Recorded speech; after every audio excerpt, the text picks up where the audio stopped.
This is Lisa from Mobile Tech Review, and this is the T-Mobile Springboard 7-inch Android Honeycomb tablet that's made by Huawei.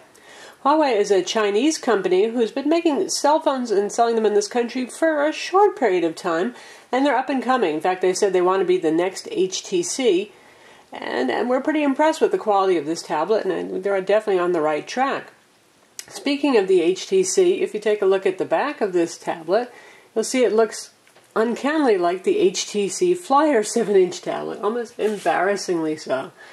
Here we have the HTC, so you can see that. Very similar design. Gee. But while the Huawei goes with a very straight-sided, simple edge design, you can see in comparison the HTC has all sorts of complex curves here. The lip, a little more expensive kind of design elements. But then the Flyer did start out costing more money. Now it's down to $299 at Best Buy, which is a great deal, but it did start out at $499.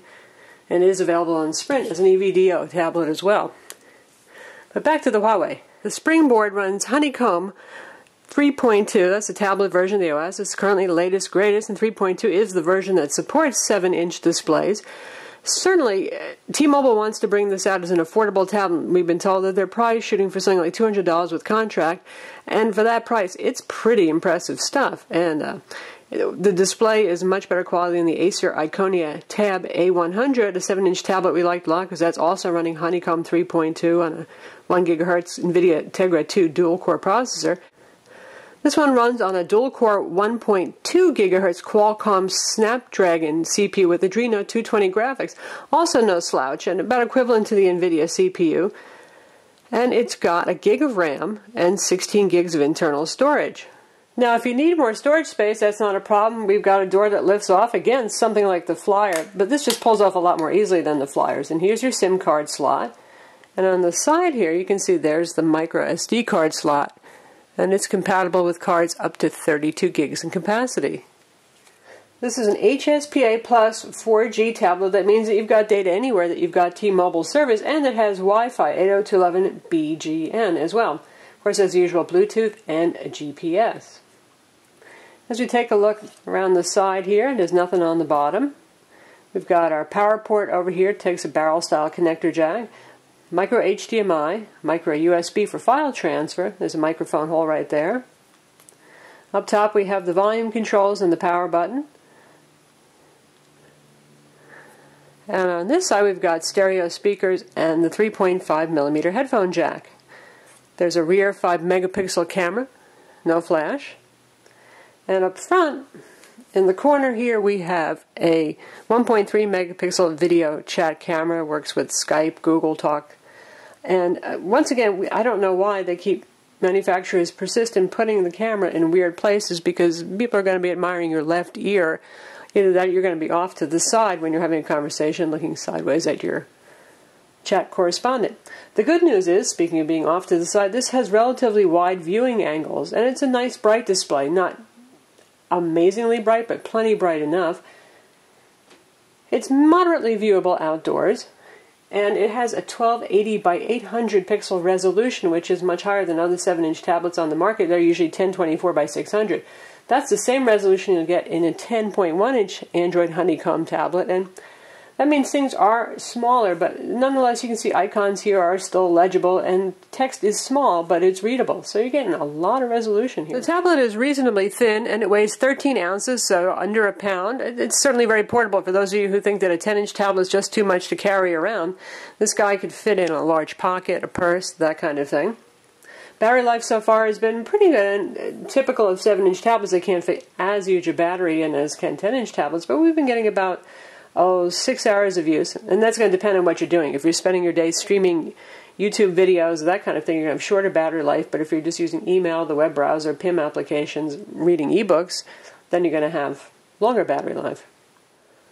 T-Mobile adds a couple of applications here. We've got Blio, which is something that we actually saw in the anniversary edition of the Toshiba Libretto first, and that's an online bookstore and magazine store, which used to be pretty bulky, but now it's reasonably good performer here. We'll take a look at Blio. Given that this is in the 7-inch space, obviously wants to compete with the Nook Color, Nook Color 2, Kindle Fire, that kind of thing. You get one free ebook with T-Mobile, and that's what it's telling you.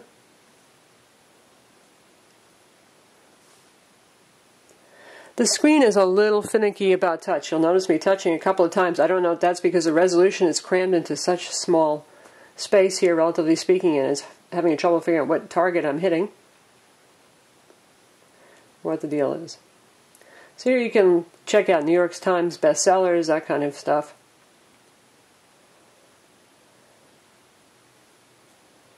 There are magazines, and we've got a couple of sample books here, so we're going to take a look at one that's highly graphical, so it should be a challenge for the tablet.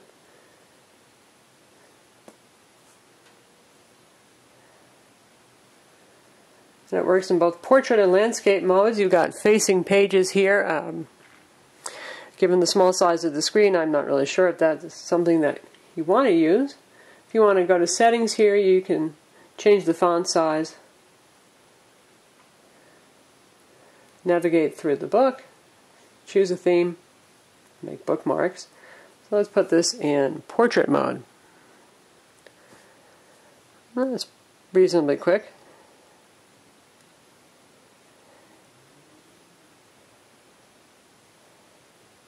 Occasionally has to stop and think when there are a lot of pictures on the page and hyperlinks, but it works well. T-Mobile also includes their T-Mobile TV, powered by Mobi TV. We'll check that out in a minute. Telenav GPS Navigator, in case you're not happy with Google Maps and navigation. Quick video chat, in addition to your other chat options, that's for your front-facing camera. Mobile hotspot feature, so you can turn this into a mobile hotspot for your other tablet, laptop, what have you. Blockbuster is preloaded. Bonus apps from T-Mobile just takes you to some popular free applications on the Android market. And of course, this has the Android market. It's a fully Google-sanctioned product. And we've got a demo version of the inescapable Let's Golf 2 that seems to be on every device lately. Standard Google apps are all here. We've got Google Books, we've got the WebKit-based web browser with Adobe Flash 11 at this point, Google Search, Google Maps, Google Navigation, Google Talk, and the YouTube player. And for you productivity types, we have Quick Office on board. This is a viewer for MS Office documents. You can always go to the Android market and pick up a different Office suite if you want to do editing and creating, or you can upgrade Quick Office to the full version as well to get the viewing and editing capabilities.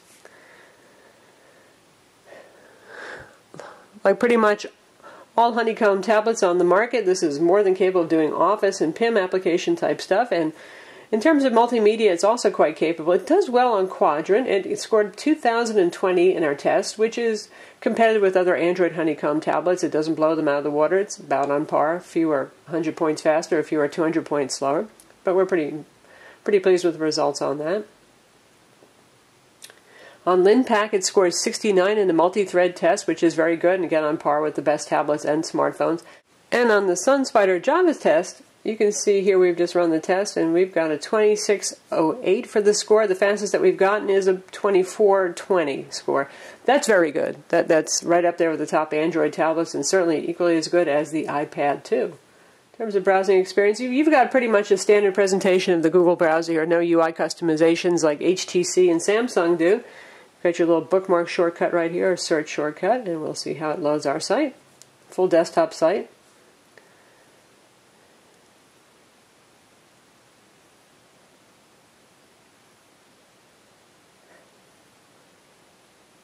No problem there. Flash ads are not slowing it down. Pinch zooming, yeah, works well.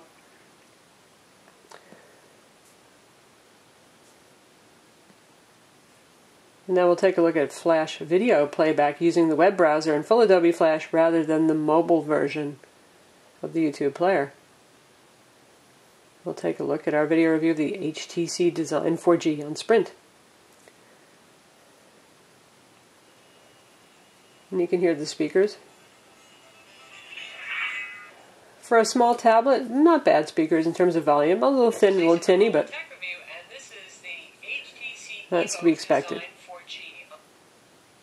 And we'll pop that out to full screen. So it runs at 480p. 4G on Sprint. This is one of Sprint's more affordable WiMAX 4G phones. It's $99 with a contract. It's a pretty nice phone for that price. Capable enough to handle Adobe Flash. Netflix is preloaded on the device, and you can see we have the standard, well, Netflix mobile interface. Hello. Stream a show. Usually it takes a while for it to buffer up and get sharp looking, and then looks pretty good.